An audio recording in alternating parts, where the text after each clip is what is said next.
Bueno, y en este video de motilidad y secreciones gastrointestinales vamos a ver primero cómo es que están conformadas las diferentes capas del intestino. Aquí en su texto de Guyton ya es un resumen muy breve, pero me gustaría siempre empezarlo desde cero. Para empezar, tenemos una luz. El lumen, pues, es prácticamente donde pasa toda la cantidad de sustancias a través de ahí, se digieren y demás, ¿no? Posteriormente tenemos la primera capita que está en íntimo contacto con el lumen. Esta primera se llama capa mucosa, ¿sale? Después de esto, o debajo, tenemos una segunda capa. Vamos a poner aquí de color como moradito. Esa segunda capa se llama submucosa, submucosa.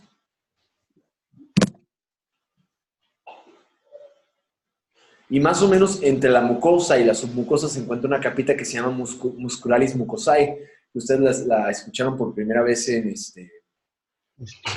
histología, pero ahorita no le vamos a tomar gran relevancia. Pero a nivel de la submucosa se encuentra un plexo.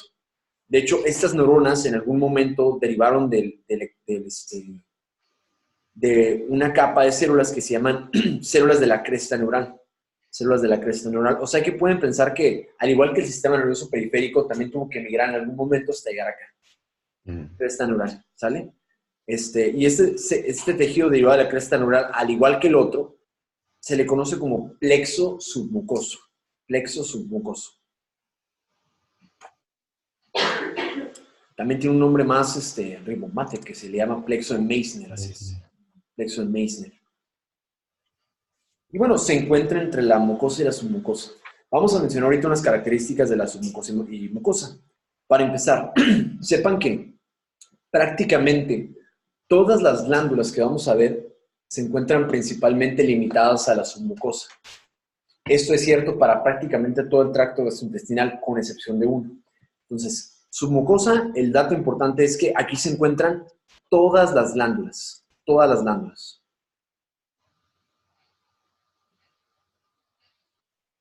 Con excepción de una, que se encuentra en la mucosa. Entonces, son todas las glándulas excepto estómago. Todas las glándulas excepto estómago.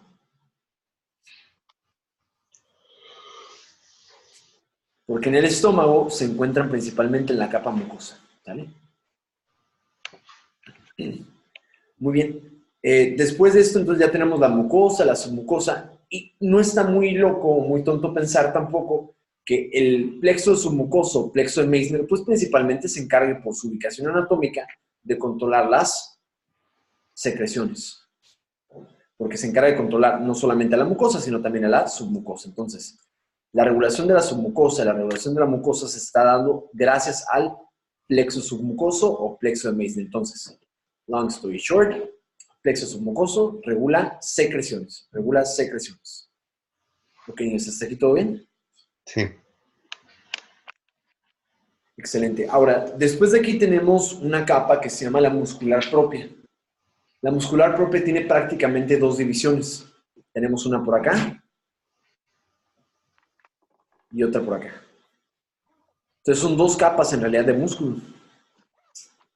Hasta ahí lo voy a poner para fines prácticos. Entonces aquí vamos a ponerle muscular propia. Entonces estas dos son la muscular propia. Pero la muscular propia tiene dos divisiones.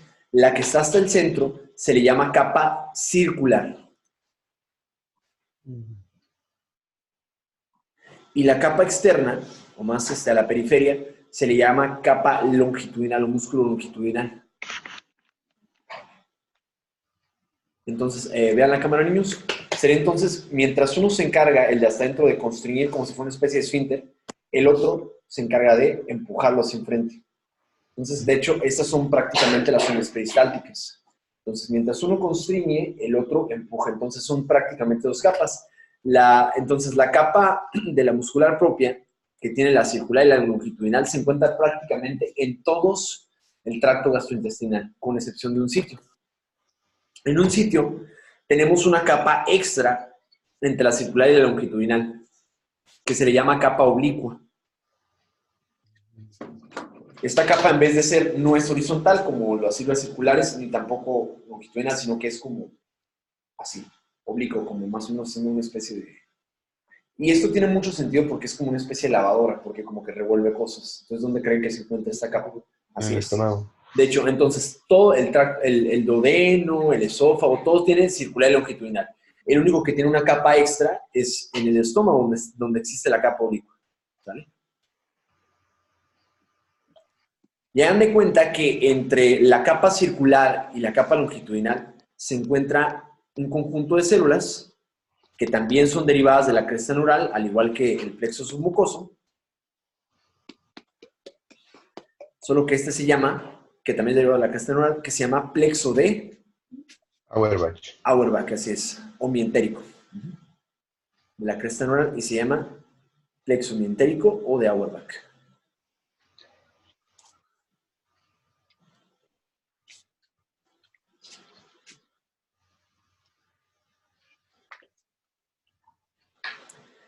Hay pacientes que pueden tener defectos de la migración de la cresta neural y esto, por ejemplo, sobre todo puede... y otra cosa. El plexo mientérico o de Auerbach también tiene mucho sentido que sea, como se encuentra entre las dos capas musculares, que es el plexo que se encarga de regular la motilidad. Entonces, así como el plexo de Meissner se encarga de regular secreciones, el plexo mientérico se encarga de regular motilidad. Y todas las zonas peristálticas y demás, ¿sale? Entonces uno se encarga de producir ondas peristálticas mientras que el otro se encarga de producir secreciones por la ubicación anatómica en la que se encuentra. Ahora, recordemos también, y esto se encuentra por acá distribuido, esta capita que tenemos hasta acá es la mucosa, ¿no? Tenemos glándulas mucosas a nivel pues, de la mucosa, así como de la submucosa. Sin embargo, la mayoría se encuentra a nivel de la submucosa, con excepción del el estómago, ¿sale? Sabemos que debajo de la submucosa, a veces en la mucosa se encuentra esta capita que se llama plexo de Meissner, ¿no? O plexo submucoso. Dijimos que por acá hay un músculo que se llama músculo circular, el otro que es el longitudinal, y entre estas dos capas está este tercero, que es el plexo mientérico, ¿no? Y más externo por acá tenemos la capa que es la serosa, no la puse para, pero bueno, es el tejido conjuntivo que está alrededor. De hecho, propiamente esto no sufre inervación real, de hecho, si tú agarras los intestinos y los apretas, no sentirías dolor. Lo que sí duele es la capa serosa, esa es la que sí se encuentra inervada. Es un dato importante y bueno, esto lo tenemos acá, pero pues ya entendiendo la ubicación anatómica, para qué sirve, pues mucho más fácil entender el porqué de las cosas. Ahora, recordemos que a nivel simpático y parasimpático tenemos diferentes regulaciones neuroanatómicas, ¿no? Sabemos que el sistema simpático dijimos que ¿para qué era?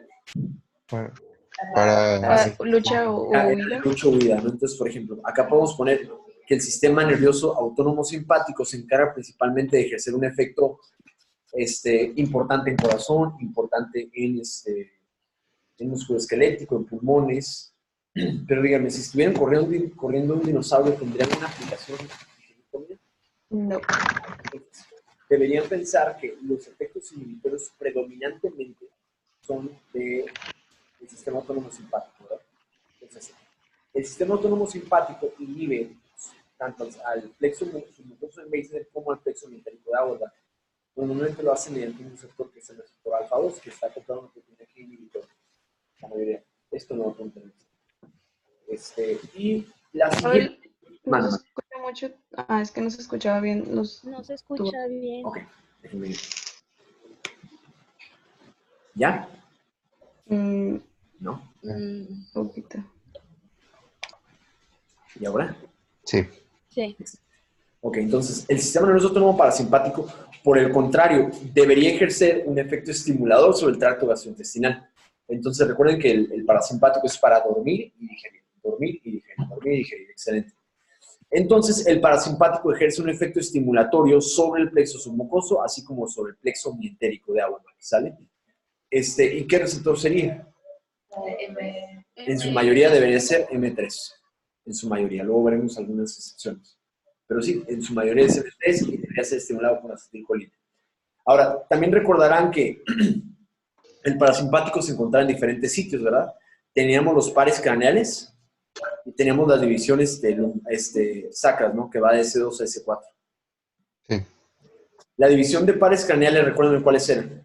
3, 7, 3, 7 el 9, 9 y el 10.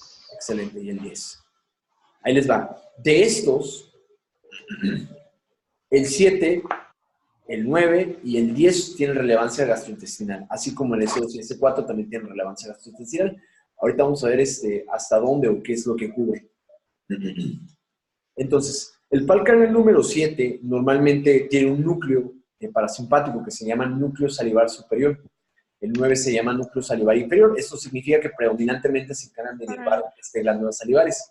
Ahora, si se acuerdan, el que está más cerca de la faringe es la glándula parótida. Entonces tiene mucho sentido que el osofaringio, que es el 9, inerve la parótida, y del facial, que están por acá, inerve la sublingual y la sublingual. Entonces, recordemos, el par canal número 9 está inervando la parótida.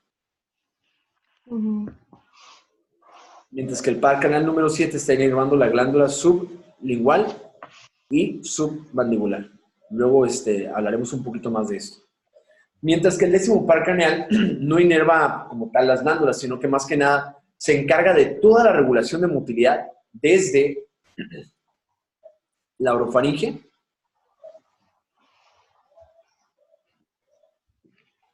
hasta, ¿quién sabe hasta dónde inerva? Intestino grueso. Debería ser hasta la flexura cólica izquierda. Entonces, desde la flexura cólica izquierda, el colon descendente, el sigmoide, recto y llano, todo eso es por las regiones sacras. Entonces vamos a poner acá hasta, y esto de hecho tiene cierta, de hecho ubican que cuando estamos estudiando embriología, también tiene cierto sentido así. Recordemos que tenemos un gut superior, un gut medio y un gut inferior. Entonces el superior y el medio los inerva el vago, y el inferior es solamente por los nervios sacros. Entonces acá vamos a ponerle hasta la flexura cólica izquierda. Y el sacro es de la flexura cólica izquierda hacia abajo, hasta el ano. ¿Vale? Obviamente, con excepción debajo de la línea pectínea, que ya hay nervios somáticos, como el esfínter anal externo, que es enteramente motor, ya no sería por estos pares por esta división parasimpática, ¿sale? Bien, niños, y entonces significará que todos estos, a pesar de que tengan muchas divisiones, deberán seguir regulados por acetilcolina y el parasimpático. Así como está acoplado a una proteína G inhibitoria, quiero que sepan que la M3 está estimulada por una proteína GQ, entonces que tiene como son dos mensajeros IP3, diacilcerol y calcio. Entonces tiene mucho sentido que el calcio, que sabemos que es importante para la constricción, regule, por ejemplo, el peristaltismo, porque también se encarga de aumentar la tasa de secreciones porque constringimos alguna glandulita por ahí, ¿sabes? Entonces, continuando con el tema, es lo mismo que nos está dividiendo acá. Nos dice que en realidad tanto las divisiones del tallo encefálico, sobre todo el vago, es el que sí está inervando a todo el tracto entérico, ¿no? Y nos dice que el séptimo par craneal y el noveno no está inervando aquí porque se limitan a las glándulas, ¿no? Los nervios pélvicos también tienen cierta relevancia porque regulan tanto al mientérico como al submucoso. Obviamente los parasimpáticos ejercen un efecto estimulatorio, mientras que el simpático ejerce un efecto inhibitorio sobre este, ¿vale? Y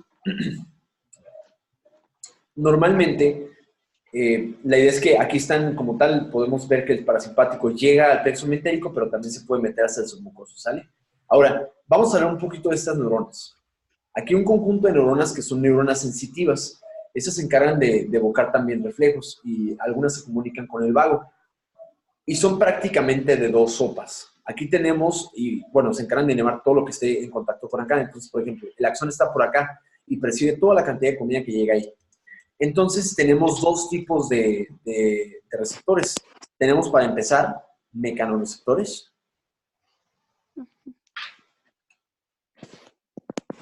Y bueno, tiene mucho sentido. Los mecanoreceptores son el hecho de que haya comida o alguna sustancia ahí va a iniciar la motilidad. De hecho, está interesante porque si tú, bueno, no, yo sé que aún no lo han hecho, pero ya que vayan en el internado y hagan cirugías, si agarras un intestino y lo presionas, se empieza a contraerse. Y no, eso es como para esquematizarlo de los mecanoreceptores que tiene. Pero además de esto, también tiene quimioreceptores. O sea que la presencia química, o sea, de aminoácidos, de glucosa, suficiente también para evocar mayor actividad peristáltica, mayor actividad de secreción, ¿no? Quimioreceptores. Muy bien, niños. Y es lo que nos me está mencionando por acá. Ahora vamos a hablar ahorita de este tipo de ondas y para qué sirven. Ahora, los potenciales de acción, algunos autores inclusive, les diré que consideran al sistema nervioso autónomo, está el autónomo, el somático, y creen, de hecho, que el gastrointestinal lo dividen como otra parte, por separado, y bueno, sí, Constatas eso. también le llaman visceral porque de hecho tiene cierta capacidad de automatismo. Y de hecho, recuerden que les comenté que lo que hacía normalmente o algo bien característico del sistema de conducción en el nodo sinoauricular o el AVE, era que su reposo nunca era plano, sino que también estaba como oscilando. Intermitentemente también el intestino tiene este tipo de actividad oscilatoria, que es lo que vamos a ver ahorita. Entonces, para empezar, aquí alcanzamos a ver los diferentes tipos de potenciales que tenemos. Recordemos que el músculo esquelético o el músculo cardíaco normalmente, ¿cuánto es su potencial de normal en reposo? Más o menos se encuentra entre los 85, 90 más o menos. 85. ¿No? Pero dense cuenta que este es súper positivo con respecto a los otros. Sí. Significa que normalmente este es un poquito más permeable a otros iones, como a sodio. Entonces, de hecho, por lo mismo, en reposo nunca está en realidad en reposo. De hecho, el potencial de normal en reposo de una célula mientérica es como ondas lentas. Como una como que intento de despolarización, pero no llega. Entonces, importante, pregunta de examen que tienen que saber es que las ondas lentas no son potenciales de acción, sino que ese es un potencial de normal en reposo. Entonces, de nuevo, las ondas lentas no son un potencial de acción, son un potencial de normal en reposo. ¿Sale? Ahora, sin embargo, siempre y cuando tengamos los estímulos suficientes, por ejemplo, cuando hay un estiramiento por los mecanorreceptores, cuando hay liberación de acetilcolina por el vago o por los nervios sacros, o activación parasimpática, ¿sí? Podemos provocar estimulación. Y de hecho se empiezan a provocar unas cosas que se llaman spikes o espigas. Ahora, las espigas sí son potenciales de acción. Entonces, las espigas también pueden tener una contracción sostenida, como pueden observar acá. Entonces, tenemos dos tipos de despolarización. Tenemos una número 1, que son espigas, y otra que es la despolarización sostenida, que alcanza como una especie de tope por allá. ¿Sale? ¿Qué alcanza acá, perdón? Un tope por acá, y te favorece como una contracción sostenida. Entonces, date cuenta que es como un espasmito que puede provocar ahí. Ahora, normalmente la despolarización de las neuronas y del músculo esquelético, ¿cuál era el ion que participaba en este? El sodio. Ahora, interesantemente, la entrada, más bien, las espigas son entrada o un aumento de la conductancia de calcio. Por lo mismo, podemos esperar que algún antagonista de canal de calcio, como por ejemplo no quiero decir verapamilo porque es muy específico de corazón, pero el diltiazem o la familia de nifedipinos o algún dipino, puede provocar alteraciones en qué tan contraído o relajado se encuentra. Recordemos que al final del día, el tracto gastrointestinal es músculo de qué tipos, liso, somático, perdón, liso, esquelético o cardíaco. Liso, entonces depende de calcio intra o extracelular. Extracelular. Entonces, importantemente que, a pesar de que tú tengas una hipercalcemia se asocia a espasmos, ¿sí? Así como una hipocalcemia se asocia a relajación o pues, pérdida de la motilidad, no va con los pacientes. Y esto es antagónico con lo que estábamos viendo que pasaba en el músculo esquelético, ¿no? Que, por ejemplo, signos de hipocalcemia era el de Chbostek, el de Tuzov, ¿no? Que no suceden acá. Ahora, podemos poner también por acá, recordar que por estimulación de norepinefrina, porque recordemos, aquí, ¿cuál es el receptor que estamos estimulando? Alfa 2, ¿no? Y dijimos que eran los que eran acoplados a la proteína G inhibitoria. Obviamente ejercen el efecto inhibidor en este caso y se causa la hiperpolarización, que de hecho son como unas ondas lentas, pero como muy apagadas. Y eso también lo podemos provocar por el tracto simpático, que es el que lo está liberando al final del día, ¿no? No hay mucha regulación sobre adrenalina en estos casos. Ahorita vamos a ver cuáles son los papeles que juegan el óxido nítrico, que es la sustancia P, y etc. Entonces, si continuamos con nuestra diapositiva, pues bueno, eso es lo que nos menciona. Ahora, hay una ley que se llama la ley del intestino. La ley del intestino nos dice que todo tiene que ir desde el tracto, más en sentido de oral a anal. Esto obviamente no se cumple en algunas intoxicaciones alimenticias, ¿no? Entonces siempre tiene que ir de oral a anal. Y eso es lo que conocemos como ley del intestino. La ley del intestino, entonces, tenemos que saber qué es lo que lo regula. Por ejemplo, vamos a decir que hay una estimulación mecánica o una estimulación química, porque sabemos que tenemos quimio o mecanocefalosis. Aquí superior se encontraría el sentido oral, en este sentido se encontraría el sentido anal. Entonces debería ir hacia abajo. Entonces la idea es que puede inervar dos sitios. Cuando inerva el plexo meentérico tenemos unas que van hacia arriba y otras que van hacia abajo, pero estos dos tipos de neuronas son prácticamente del plexo, van a llegar eventualmente al plexo meentérico. Entonces, si se dan cuenta, por acá puede provocar una estimulación motora, pero no solamente por acetilcolina, sino por otra sustancia que se llama sustancia P. Y por acá abajo puede ejercer un efecto inhibitorio que se da por péptido intestinal vasoactivo o VIP y el óxido nítrico. De hecho, entonces, yo podría colocar por acá en nuestros dibujitos, porque ¿qué otra forma de estimularlo debería ser por sustancia P? Y acá, disculpen, al revés. En este caso podemos poner acá óxido nítrico, por acá podemos poner péptido intestinal vasoactivo, y acá podríamos colocar a la sustancia P. Entonces, ya de hecho conocimos nuevos, que de hecho también son neurotransmisores, nuevos neurotransmisores que pueden participar en la motilidad gástrica, ¿no? La sustancia P es estimulador, óxido nítrico, al igual que el péptido intestinal vasoactivo, son inhibidores, ¿sale? Muy bien, ¿hasta aquí dudas? Y de hecho, normalmente hay una circulación que le llamamos circulación esplácnica. Esto, por lo menos ahorita para fines de nuestra clase, no tiene tanta relevancia, pues solamente les voy a comentar muy brevemente. La idea es que prácticamente todo el tracto gastrointestinal, con excepción del último tercio, o sea, igual de la flexura fónica hacia abajo, es drenado por el sistema cava. En el otro caso, es decir, prácticamente todo el tracto gastrointestinal obligadamente debe pasar por medio de la vena porta para ser atravesado hasta el hígado. Entonces, por eso es importante también que sepan que la vena porta tiene mucha relevancia, que en realidad la circulación doble se debe gracias a una arteria hepática y una vena porta. Ahora, esta vena porta, a pesar de que acarrea sangre desoxigenada, es rica en nutrientes, porque prácticamente todos los alimentos vienen de acá. Entonces, la circulación doble no se debe en realidad a que tenga doble aporte de oxígeno, sino más bien que tenga doble aporte de nutrientes. ¿Vale? Y bueno, no nos vamos a detener mucho por acá. Ahora, de hecho, podemos resumir todos los reflejos, porque van a haber un chorro de reflejos. El gastroesofágico, el iliogástrico, el vagovagal, o sea, hay un chorro. ¿Tienen que saberlos todos? Claro, pero la idea es que hay una manera muy sencilla de conocerlos. La mayoría de los reflejos descendentes son estimuladores. Por ejemplo, el gastroduodenal. Gastroduodenal. O sea que si va de arriba hacia abajo, yo debería esperar que debería ser estimulador. Eso significa que la presencia de comida en el estómago estimula como tal la motilidad en el endodeno para que haya más secreciones, para que haya más motilidad. Pero también hay otro que se llama el iliogástrico. Iliogástrico. Ok, entonces si va de abajo hacia arriba, debería ser inhibidor. Entonces, el hecho de que tengas comida en el ilio normalmente ejerce un efecto inhibidor sobre el estómago.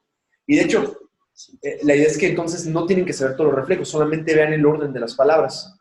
Gastroesofágico, bueno, pues el hecho de que haya comida inhibe como tal al esófago la contracción de motilidad, entonces consiguen carnes para que no progrese, ¿no? Entonces, las únicas excepciones a esta regla son dos. Uno que se llama el reflejo colocecal, que es de colon, que va de colon a colon, que te dice, bueno, que tengas comida en cierta parte de colon, moviliza más al colon, ¿no? Y el otro es el vagovagal. El vagovagal es el hecho de que tengas comida, ¿sí? O sea, al final de cuentas dijimos, mecano y quimioreceptores llegan y le estimulan al vago, y el vago de regreso libera más acetilcolina para que haya más motilidad. O sea, a lo que voy es que es estimulador. Entonces, los únicos que no cumplen esta regla son el colocecal, que es de colon a colon, que es estimulador, y el vagovagal, que también es estimulador, ¿sale? Ok. Entonces, pero todos los demás siempre siguen cierta nomenclatura, cierta regla. O sea, las aquí todo bien, ¿no? No. Ok. Recordemos que normalmente El tallo encefálico es muy importante porque aquí hay muchísimos nervios autonómicos que están inervando todas estas porciones. Recordemos que la porción, sobre todo de la faringe, ¿sí? Normalmente está inervado por el osofaringio, pero la porción superior del esófago y el resto o por lo menos el resto del esófago, vendría siendo por el 10º par craneal. A lo que voy es que normalmente el 7º par craneal, prácticamente todos los pares craneales que son sensitivos, la mayoría debe llegar a un núcleo sensitivo mayor que se llama núcleo del tracto solitario. Entonces, en resumen, todos los nervios sensitivos en su mayoría llegan al núcleo del tracto solitario, es decir, el osofaringio llega al núcleo del tracto solitario, el vago llega al núcleo del tracto solitario, siempre que hay un estímulo sensitivo, que es una rama del vago que es sensitiva. Entonces, obviamente el trigémino no, porque tiene otros núcleos propios de que no vamos a comentar ahorita, y hay un centro de la deglución, entonces la idea es que el paladar se puede elevar, comprime, bueno, es un sistema de mecanismos motores que tampoco me interesa mucho ver ahorita porque no es la intención de esta clase. Esto inicia a evocar la onda peristáltica y hay 2 ondas peristálticas en el esófago, que eso sí me interesa. Hay una onda peristáltica primaria y la onda peristáltica primaria normalmente pasa la comida, y la comida tú cuando la masticas ya se le llama bolo alimenticio. Es importante porque la nomenclatura cambia de bolo alimenticio a quimo a kilo. Bolo alimenticio, quimo a kilo. Entonces vamos a ponerlo por acá de manera resumida. El bolo alimenticio, ¿qué es? Desde que lo comente. Comida masticada, ya, mira. Entonces, el bolo alimenticio se refiere a cuando la comida pasa desde la boca hacia el estómago. Bueno, más bien hasta el esófago. Luego se le llama quimo cuando se encuentra principalmente en el estómago hasta llegar al duodeno. Y en el duodeno, ahí hay una ámpula, que es la famosa ámpula de Vater, ¿no? Y en la ámpula de Vater se secretan prácticamente todas las sustancias que vienen desde el páncreas, que son digestivas, además como las que vienen desde la vesícula biliar, como la bilis. Entonces, cuando ya después del segundo tercio del duodeno, cuando ya está mezclado con toda esta cantidad de enzimas y demás, ya le llamamos quilo. ¿Sí? Entonces vamos a ponerle desde el duodeno, vamos a ponerle hasta el ilio. ¿Sale? Y bueno, eso es prácticamente toda las diferentes nomenclaturas que hay. Hay otro que se llama bolo fecal, que el bolo fecal se le llama ya cuando está en el colon. ¿Se dan de cuenta que ya después de eso queda como una especie de plasta, así como muy aguada, que normalmente se ocupa de deshidratar? Y estas se deshidratan en el tracto, en el colon, ¿sí? En el intestino grueso. Pues en el intestino grueso,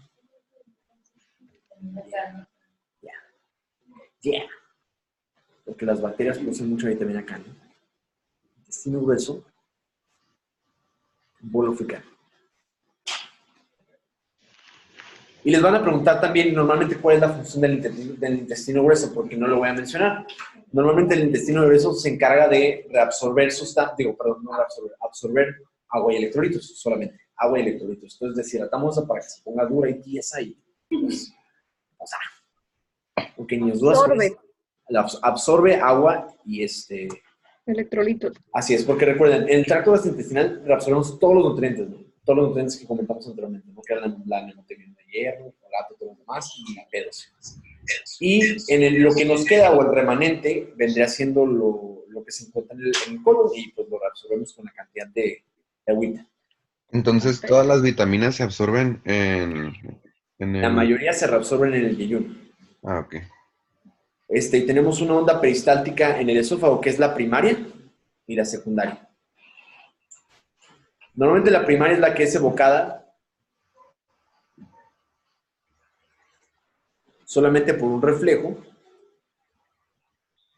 que va desde la boca, desde la glosofaringe, orofaringe, hacia el esófago. Y van a escuchar mucho esta nomenclatura, que hay un peristaltismo secundario. Sí hay.